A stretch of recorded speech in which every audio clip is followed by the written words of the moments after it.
Buenos días.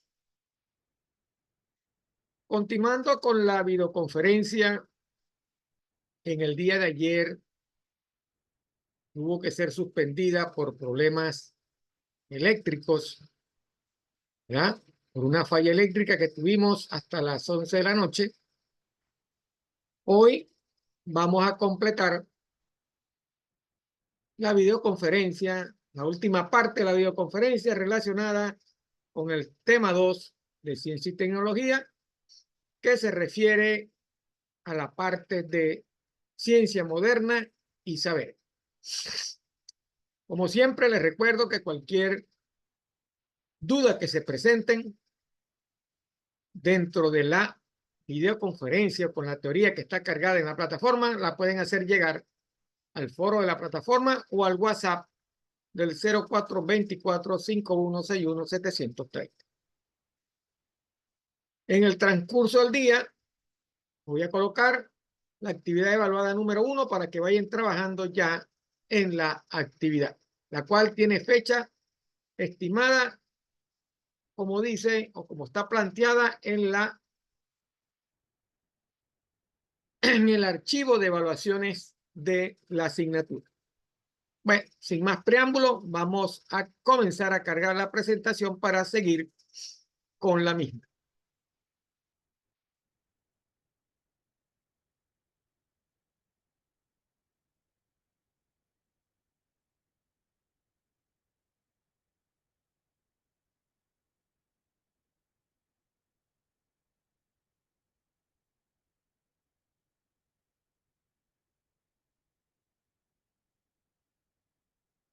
Aquí tenemos ya la presentación. Habíamos quedado, ¿verdad? En la primera parte de la videoconferencia, habíamos llegado después de haber explicado, ¿verdad? Prácticamente un resumen histórico de cómo había aparecido la ciencia moderna, cuáles habían sido los principales personajes y cuáles eran las dos corrientes filosóficas o científicas que se habían impuesto para poder generar, ¿verdad?, lo que conocemos como ciencia y específicamente lo que es ciencia moderna. Habíamos llegado y concluido que la división se había producido debido al proceso de secularización originado y creado por la clase burguesa, la burguesía de la época, ¿verdad? Esa secularización que buscaba el conocimiento, ¿verdad? En su búsqueda del conocimiento se liberó, se autonomiza de la tutela religiosa y establece por sus propios medios cuál es la fuente del saber.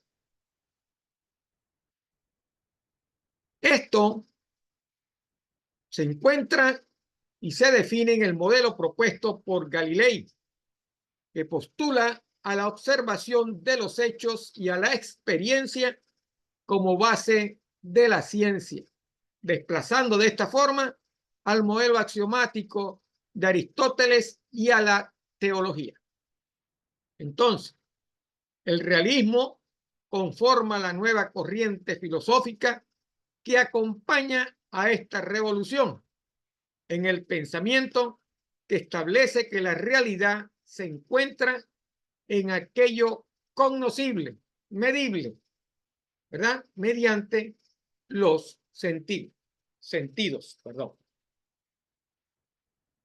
Las nuevas inclinaciones filosóficas y científicas van a favorecer una nueva concepción de la naturaleza como objeto pasible del conocimiento, dominio y utilización por parte del ser humano. ¿Okay? De esas consideraciones que hemos expuesto, se desprende que la ciencia moderna no surgió súbitamente, apareció de la nada, no. Ella fue estructurada gradualmente en la época post-renacentista. Esa época también se conoce como la época de la luz, a contrario de la Edad Media, donde era la parte el oscurantismo, ¿verdad? La oscuridad que generó la corriente filosófica, ¿verdad? Y el peso que tenía la iglesia sobre el saber, ¿verdad? Esto ocurre a partir de la segunda mitad del siglo XVII, gracias al método físico matemático que introdujo Galilei y que fue seguido por muchos de sus discípulos, directos o indirectos. Este método científico se afinó o se apalancó y se afianzó progresivamente a través del siglo, a lo largo de todo el siglo post-renacentista. Entonces, ya sabemos, ya entendimos cómo la ciencia moderna tiene su origen en las teorías, ¿verdad?, de Galilei, ¿verdad?, que se basan en la experticia, en la experiencia y en la observación de los hechos de la realidad que rodea al ser humano. Resumiendo, la ciencia moderna, ¿verdad?, se inicia en el siglo XVI, se afianza en el siglo XVII bajo tres parámetros o hechos. Primero, el ascenso de la burguesía, la cual desafía al saber tradicional. Lo hace a través de la secularización, ¿verdad?, para crear una nueva mentalidad. El modelo experimental entonces se hace fuerte, sustituye, ¿verdad?, a lo mítico. Ese modelo basado en la observación y en la experimentación vienen a constituir las fuentes del saber. Y le damos otra concepción a la naturaleza. La naturaleza se separa del ser humano y el conocimiento, ¿verdad?, y dominio de la naturaleza. Esa es la concepción que venimos a plantear con la ciencia moderna, con la modernidad. Entramos entonces a definir lo que es ciencia moderna. Entonces, ¿qué es ciencia moderna? ¿Cómo se define? ¿Cómo se entiende? Ciencia moderna es la manera de concebir el mundo y el saber científico que sirve para describirlo, la cual se construyó en los siglos XVI y XVII. En ese margen, en ese intervalo de tiempo, se construye la ciencia moderna. Y eso es lo que se denomina la revolución científica del Renacimiento.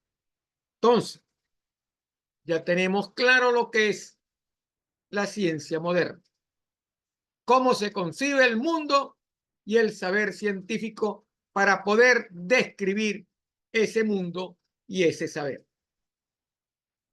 En el lapso del siglo XVI y XVII se va desarrollando, ¿verdad?, y es lo que se conoce como la revolución científica del Renacimiento.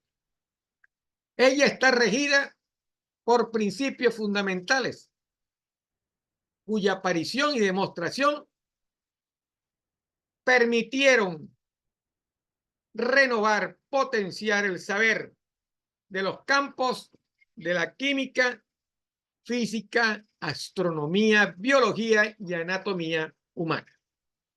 Todos bajo la idea de que los fenómenos de la realidad responden a una formulación teórica comprensible.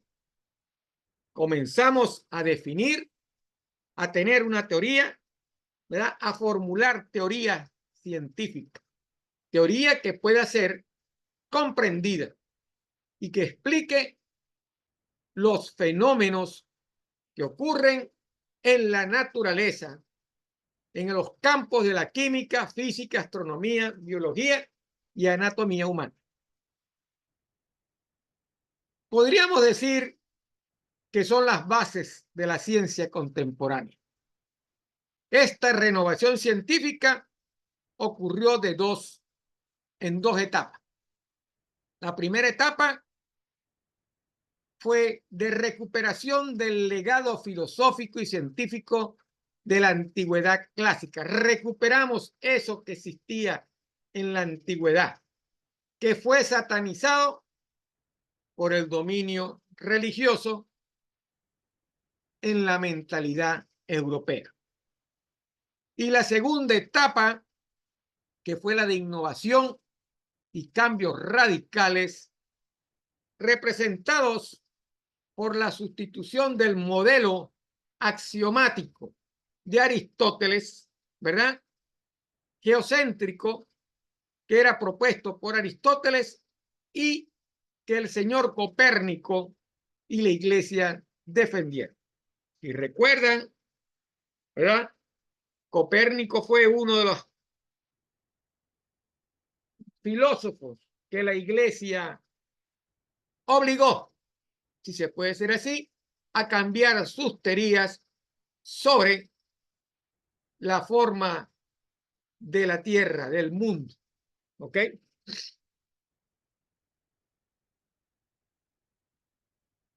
Entonces, esta revolución científica tuvo como punto de inicio y de cierre dos publicaciones,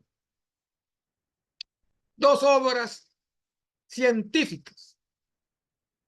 La primera, que se llamó Revolutionibus Orbium Coelestium, que era sobre los movimientos de los orbes celestes, que fue planteada por Nicolás Copérnico en 1543.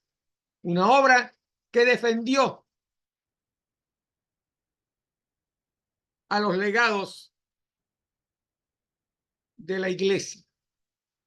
Y la otra, que fue el Principia Mathematica Philosophiae Naturale, traducido es Principios Matemáticos de la Filosofía Natural, del señor Isaac Newton en 1687.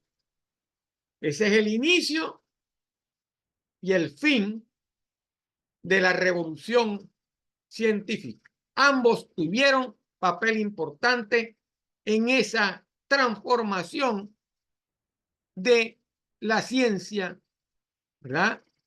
Y de los saberes que estaban bajo la tutela de la Iglesia.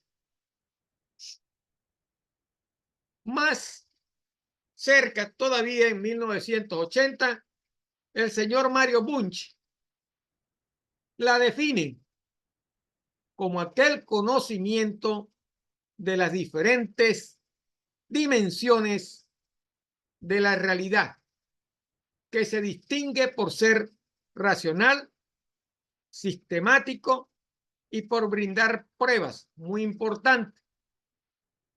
Antes no había manera, o no se quería, o no existía la forma de demostración. La ciencia moderna basa, ¿verdad?, todo su contenido en que los hechos de la realidad deben ser demostrables y probados. Debe haber pruebas de aquello que se intenta explicar. ¿Cómo lo hacemos? Por medio de la investigación científica, el ser humano procura una reconstrucción conceptual del mundo que es cada vez más amplia, profunda y exacta. Esto es lo que domina, ¿verdad?, la ciencia en los actuales momentos. Esta es la base, ¿verdad?, de lo que es la ciencia moderna.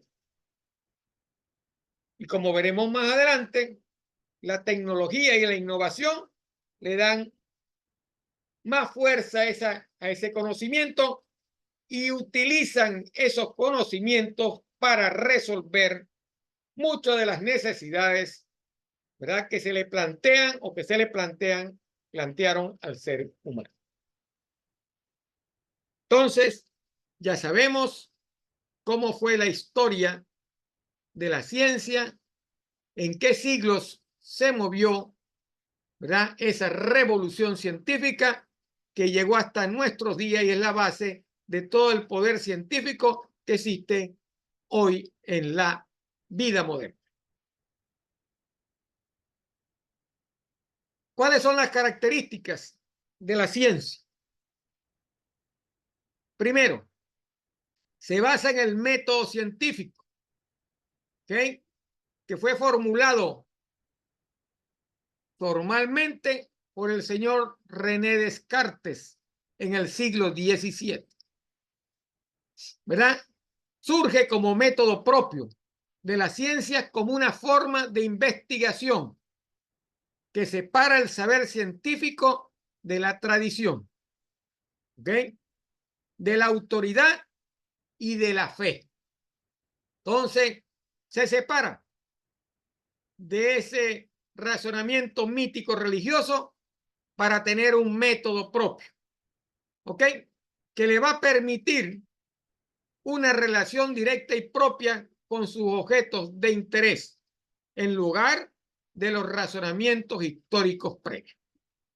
Por eso es que el método científico es la primera característica de la ciencia moderna. El empirismo, ¿verdad? De manera semejante, la ciencia acepta el empirismo, es decir, la valoración de las experiencias perceptibles y reproducibles. Eso es muy importante. Reproducibles, que puedan ser verificados, ¿ok?, como modelo de conocimiento del mundo real, en lugar de apegarse al razonamiento aislado como ocurría en la antigüedad. Entonces, el empirismo representa la segunda característica de la ciencia moderna. Entonces, utiliza un método científico, se basa en lo empírico de lo, ¿verdad?, que desecha el razonamiento aislado. La tercera característica y muy importante es la experimentación. Todo hay que probarlo. Ese es el paso lógico de la evolución científica. ¿Ok? El mundo experimental es el paso lógico de la evolución científica, que proponía la reproducción en un ambiente controlado, ¿ok?, de un fenómeno específico de la realidad. Vamos a experimentar, vamos a controlar el experimento para reproducir, ¿verdad?, el fenómeno que existe en la realidad y poder determinar cómo ocurre. El hombre quiere saber por qué se origina el rayo, por qué el viento, etcétera, etcétera. ¿Qué fuerzas están involucradas? ¿Verdad? Y la única manera es poniendo a prueba las creencias mediante la demostración en vivo de las teorías científicas. Recuerden, la ciencia nos permite formular teorías y la única manera de probar esa teoría es experimentando, ¿verdad?, para tratar de demostrar que la teoría es cierta o es falsa. Por eso es que esa es la característica más importante que tiene la ciencia moderna. Entonces, el método científico, el empirismo y la experimentación. Y por último, la institucionalización. La ciencia moderna que surge, ¿verdad?, da los primeros pasos hacia su existencia, hacia la sobrevivencia como institución del saber, separada de los campos tradicionales de la filosofía, la religión y la literatura. Pasa a ocupar un papel predominante en el mundo por venir. Se asienta, se apalanca, ¿verdad? Como teorías, todas las teorías, como teoría científica, ¿verdad? Demostrable, ¿verdad? Bajo observación y prueba y desechando todo aquello que respondía a lo mítico, a lo religioso, a la parte filosófica que la Iglesia y Aristóteles habían subyugado por muchos siglos al saber. Entonces, en base a las características que hemos señalado, uno puede decir que la ciencia moderna está estructurada por dos componentes.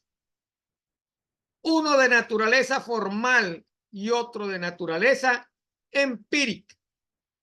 O sea, un componente de razonamiento, porque las teorías tienen que ser razonadas, y un componente de experiencia, a diferencia de las ciencias formales como la lógica y la matemática, donde el componente experimental en esa lógica y matemática está ausente y construyen su campo de investigación a medida que lo van explorando.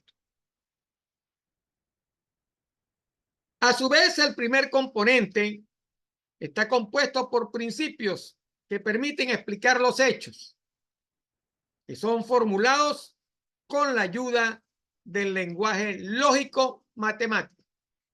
No desechamos nunca ni la lógica ni la matemática. De hecho, hoy en día todo necesita matemática para ser probado con certeza. Debe pasar por el filtro de la matemática para tener certeza. ¿Ok? Si no es validado por matemática como ciencia exacta, porque es una ciencia exacta, ¿verdad? No tiene aceptación en el mundo científico. Y todos los días las ecuaciones se van cambiando, se van modificando, todo tiene una... El ejemplo, el traslado que realiza un objeto de un sitio a otro tiene una fórmula algebraica y tiene un valor matemático dentro de esa fórmula. ¿Ok? Por eso es que se pueden producir tantos conocimientos. Y ese conocimiento que utiliza la misma matemática y la misma álgebra es lo que nos permitió tener tecnología que llegó a satisfacer muchas de nuestras necesidades. El segundo componente va a radicar en las condiciones del control experimental. Todo tiene que tener un experimento y debe tener una verificación de la formulación teórica que usted acaba de producir o generar. Por supuesto, eso debe probar las condiciones de experiencia sobre ese fenómeno. Entonces, ese es el resumen de la ciencia moderna. Dos componentes, ¿verdad? Los principios que permiten explicar los hechos, los cuales son formulados, y las condiciones de control experimental y verificación de la formulación teórica que usted acaba de producir.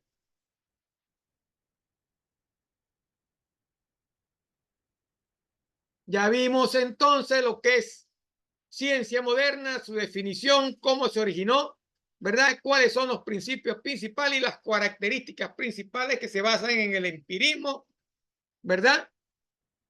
En la experimentación y en el método que utiliza para desarrollar todas las teorías, que es el método científico. Pasamos ahora a ver lo que es saber, a definir el saber. En nuestra lengua, el verbo saber guarda una profunda y estrecha relación con otro verbo que se llama conocer.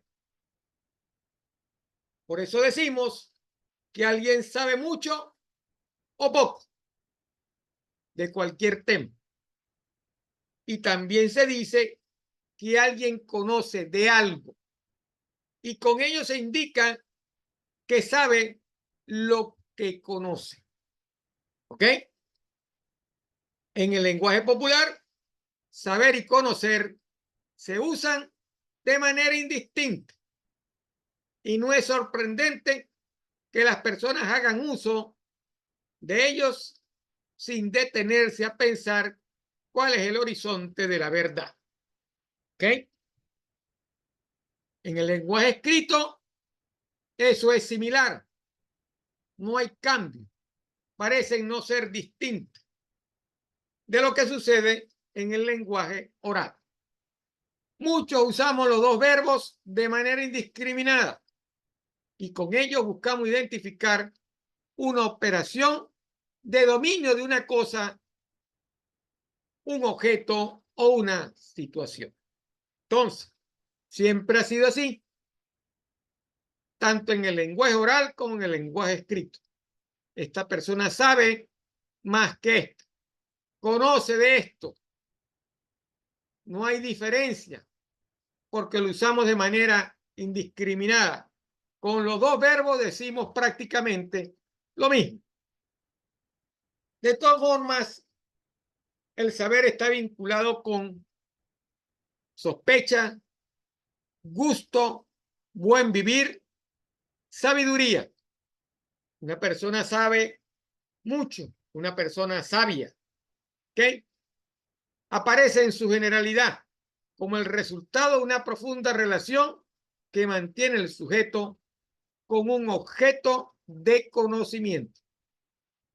Esa persona sabe mucho sobre hidráulica, sabe mucho del amor, sabe mucho, ¿verdad?, de cocinar, conoce muchas especies, conoce mucho sobre X o Y objetos de la realidad.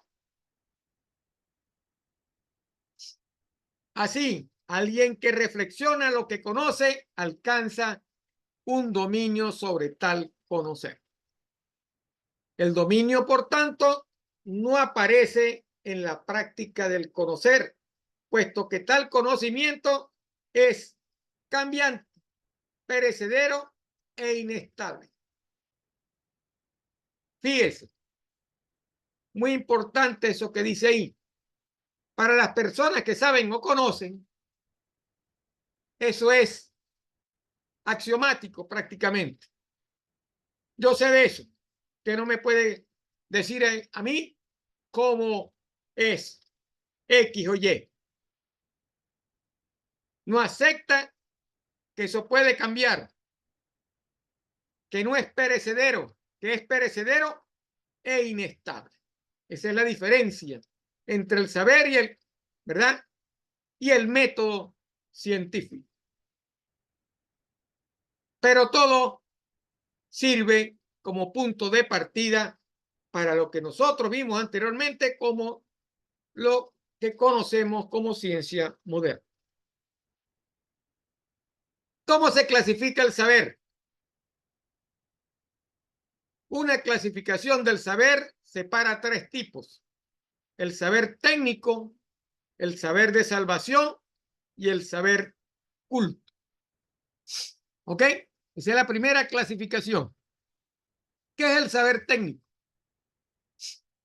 Tiene sus raíces en la necesidad práctica, lo que se practica. ¿Ok? Lo que puede ser material y utilitario. Se refiere a la técnica en sentido estricto. pero puede ser también una necesidad de sentido personal, de vida o de esperanza, ¿verdad? O expectativa de trascendencia ante la conciencia, ¿verdad? De que esta vida es temporal y todos vamos ineludiblemente a morir, en cuyo caso el saber técnico es un entrenamiento espiritual y entrenamiento psíquico. X o Y, medicina o T, ¿verdad? Me ayudan a curar, a llevar un mejor, vamos a decir, calidad de vida para eludir de alguna manera lo que es irremediablemente cierto, que es el morir. Entonces, ese saber técnico, ¿verdad? Que forma también parte de la vida cotidiana del ser humano, ¿verdad? Es lo que se denomina como un entrenamiento espiritual o entrenamiento físico. Por otro lado, el saber de salvación. Este saber nos permite desarrollar por medio de creencias religiosas o saber místico las estrategias de vida destinadas a descifrar nuestro ser y estar en el mundo, para que la vida resulte más vivible frente a la sombra de la muerte, ya sea a través de la idea de la trascendencia después de la muerte en una vida eterna o la idea de trascendencia mediante una vida organizada. ¿Ok? Social y culturalmente a través de la descendencia. Me preparo para mis nietos. Todo lo hago en función de mis nietos, de garantizar la subsistencia y sobrevivencia de la familia. O, en la época actual, desde la perspectiva individualista, mediante el itinerario vital que cada mujer u hombre haya elegido. Una forma más familiar y otra forma más individual. Todos nos preparamos, ¿verdad? Mediante la parte mítica y religiosa para poder alcanzar esa estabilidad, ¿verdad? O esa trascendencia después de la muerte.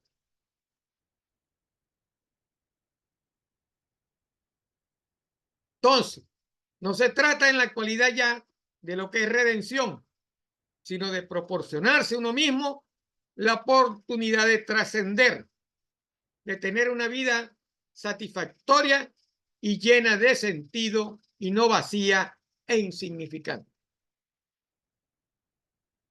Y el saber culto, la cual tiene o el cual tiene sus raíces en la admiración y en la curiosidad por entender cómo, de qué son hechas las cosas y de qué está hecha la realidad.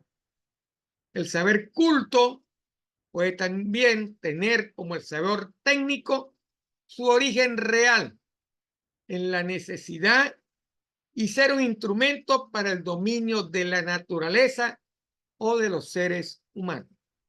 Lo que aprendió a lo largo del tiempo de su vida, que se convirtió en cultura, ¿ok? Que le permite dominar la naturaleza y en algunos casos dominar a los seres humanos. Los líderes tienen, en la mayoría de los casos, saber culto, lo que aprendieron de la experiencia que vivieron durante su etapa de la vida. ¿Ok? Pero en su esencia, este saber culto es desinteresado. Los ejemplos más destacados del saber culto son la ciencia y la filosofía. Entonces, ya vimos la primera clasificación o el primer tipo de saber. Ahora vamos con la otra, que es la que distingue el saber vulgar o común del saber científico o filosófico. ¿Qué es el saber vulgar o común? Fíjense, la que se funda en la experiencia de la vida. En muchas de sus manifestaciones, este saber adopta un realismo ingenuo, según la cual las cosas son tal como aparecen ante nuestra mirada. ¿Ok? En todo caso, este saber posee un mínimo de elementos universales y de leyes. Y se ha dicho a veces que este saber carece de método y organización. Como usted aprecie la realidad según su sentido. Eso es el saber vulgar o común. No tiene método, no tiene organización, no tiene teoría, no tiene leyes. ¿Ok?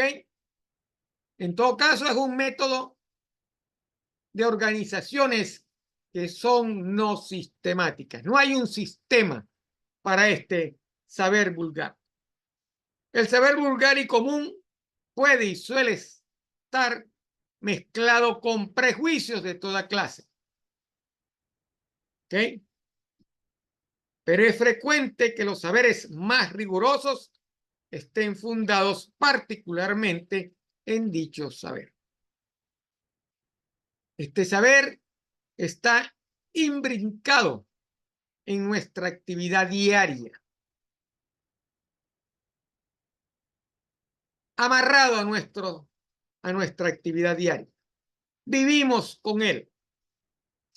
Y dado el avance científico y tecnológico, los progresos en la cobertura y mayor escolaridad de la población, es difícil aceptar que el saber que se funde en la experiencia de la vida sea ajeno totalmente a los fundamentos científicos.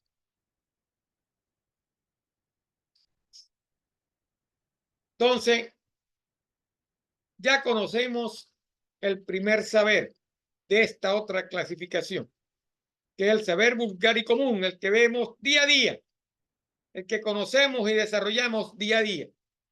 ¿Ok? Que a veces, ¿verdad? Es prejuicioso, ¿verdad? Porque todavía conserva parte de ese prejuicio mítico religioso, ¿verdad?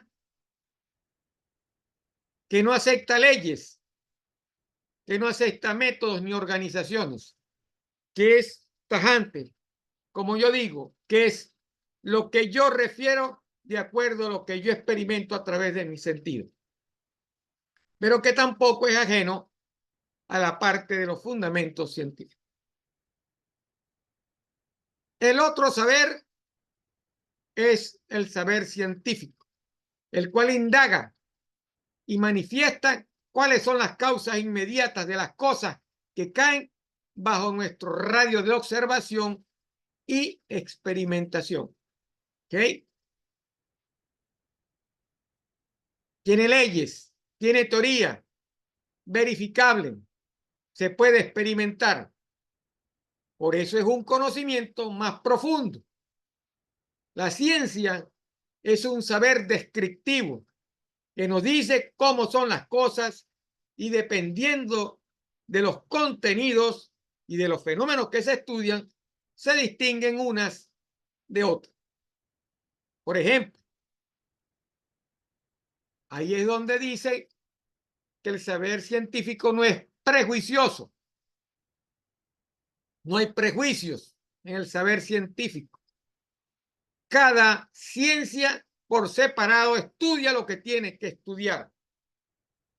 Por ejemplo, la medicina se ocupa de la salud del cuerpo, la psicología de la mente y de sus manifestaciones en la conducta del ser humano, la ecología del orden que hay o debe haber entre los organismos vivos y el medio ambiente, y la geología de la estructura de la que está compuesta la Tierra, etcétera, etcétera. La termodinámica, la física, etcétera, etcétera. En definitiva, Este saber es sectorial, sectorizado, zapatero a su zapato, ¿ok? Ya que se ocupa de parcelas de la realidad, progresa y nos aporta información a cada minuto. Es experimental, intersubjetivo, crítico y útil en determinados aspectos vitales para el desarrollo humano. Entonces, como vemos, la diferencia entre el saber vulgar y el saber científico, que son bastante marcadas. Una no tiene teoría ni leyes, ¿verdad? ¿Cómo apreciamos los fenómenos de la naturaleza a través de los sentidos? La otra, teorías que tratan de explicar los fenómenos de la naturaleza y las cuales son validadas mediante experimentos. Son demostrables esos fenómenos o tratan de demostrar esos fenómenos y llegar a la explicación para que tengan correlación con lo que estamos observando en la naturaleza. Es sectorial. Como dije, zapatero a su zapato. La medicina estudia, ¿verdad?, el cuerpo humano, la salud, la psicología, el comportamiento de las personas y las sociedades, ¿verdad?, la ecología, el orden entre el medio ambiente, ¿verdad?, y la naturaleza y los organismos, y la geología, la estructura, por dar algún ejemplo, la estructura bajo la cual está conformado la Tierra, etcétera, etcétera. Y así podemos seguir hablando de mucho. Hidráulica, termodinámica, etcétera. Por eso es que el saber científico es sectorial, ocupa parcelas.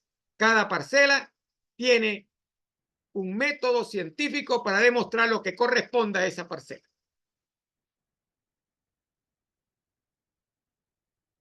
Y por último, el saber filosófico.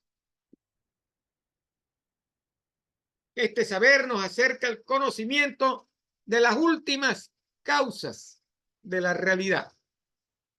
Un ejemplo sería que el agua y el fuego son elementos del mundo físico que contienen una naturaleza última o esencia permanente e inmutable, sustancia y características variables y cambiantes, accidente. Todo ocurre por un accidente, no porque hay un proceso que haga ese cambio. ¿Okay? La filosofía no estudia tanto esta o aquella realidad en particular, no es sectorial, sino que partiendo de realidades concretas, se remonta a los principios primeros o causas últimas de esa realidad. Por tanto, no cabe reducirla a ningún saber particular, ni a la suma inclusive de todos los saberes particulares, dado que ella nos familiariza con el pensar a fondo sobre la realidad.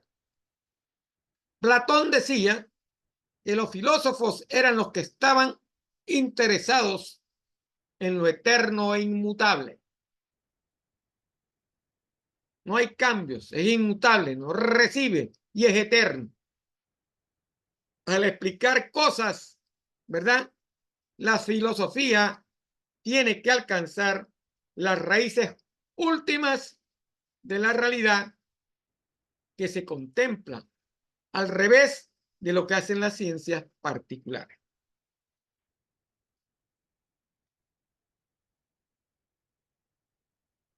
Aquí tenemos entonces una comparación del saber científico y el saber filosófico. El saber científico es un saber de soluciones. El saber filosófico es un saber de problemas. El saber científico divide la realidad en partes. El filosófico la estudia como una totalidad. El científico emplea un método práctico experimental el filosófico utilice un método teórico crítico. El científico parte de la información para alcanzar el conocimiento básico. Las bases de datos en el saber científico es donde han tenido su mayor desarrollo. Información, como dice el dicho, es el poder sobre las cosas. El filosófico parte de un cierto grado de conocimiento para alcanzar la sabiduría. A medida que conozco, soy más sabio.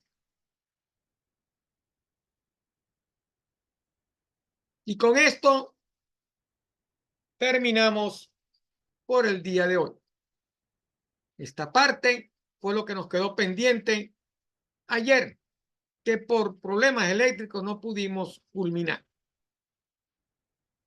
Dentro de pocos minutos la voy a cargar en la plataforma para que tengan completa la visión de esta primera videoconferencia sobre ciencia moderna y saber. Para la próxima semana, el mismo día y a la misma hora, y esperando que no haya otro problema eléctrico, continuaremos con la segunda parte del tema 2, que está relacionada con innovación tecnológica. No me queda más que recordarles que cualquier duda que se presente por esta teoría la pueden hacer llegar al foro